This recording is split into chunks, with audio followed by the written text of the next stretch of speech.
આપણે જ બનાવેલા 100 વર્ષ પહેલાંના પુલ કે રસ્તા બરાબર ટકી જાય, ગમે તેટલો વરસાદ પડે ત્યાં પાણી પણ ન ભરાય, ગટર વ્યવસ્થા પણ ટકી જાય.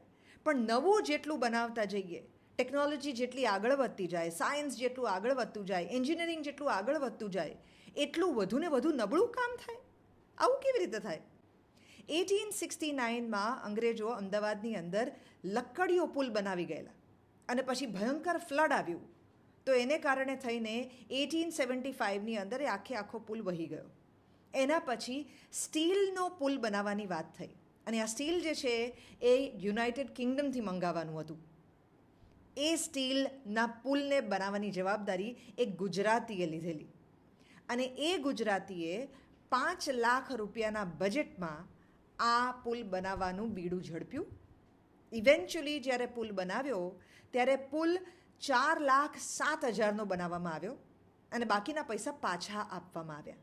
એમની ઉપર ઇન્ક્વાયરી થઈ કે ચોક્કસ એમણે કંઈ નબળો માલ વાપર્યો છે, કંઈ કરપ્શન કર્યું છે, તો જ આટલા સસ્તામાં પુલ બને.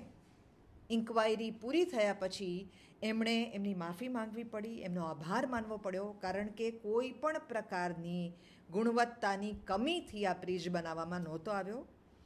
એ બ્રિજ 1992 સુધી ચાલ્યો, એ તમે અને હું બંને જાણીએ છીએ. આ પુલ બનાવવાવાળી વ્યક્તિ જે છે એ પોતે ગુજરાતી હતી. હિંમતલાલ ધીરજરામ ભચેચની વાત આપણે કરી રહ્યા છીએ.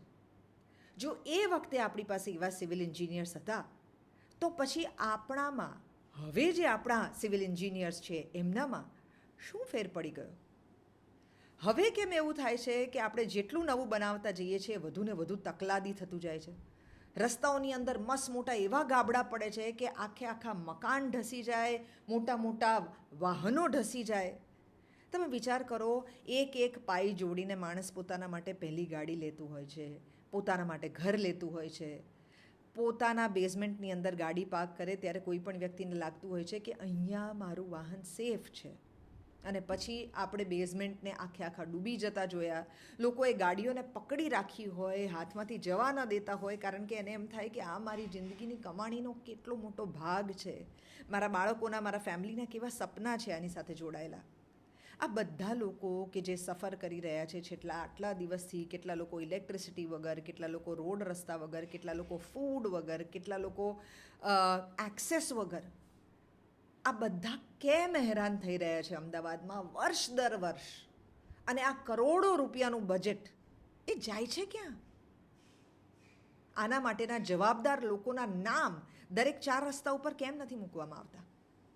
It is the need of the hour. શરમ વિના આનો બીજો કોઈ તોડ નથી. કારણ કે ન આપણે પનિશમેન્ટથી ડરીએ છીએ, ન આપણે કોઈ પણ પ્રકારના દંડથી ડરીએ છીએ, कदाच शर्म थी डरिए. देवकी के साथ जनहित में जारी.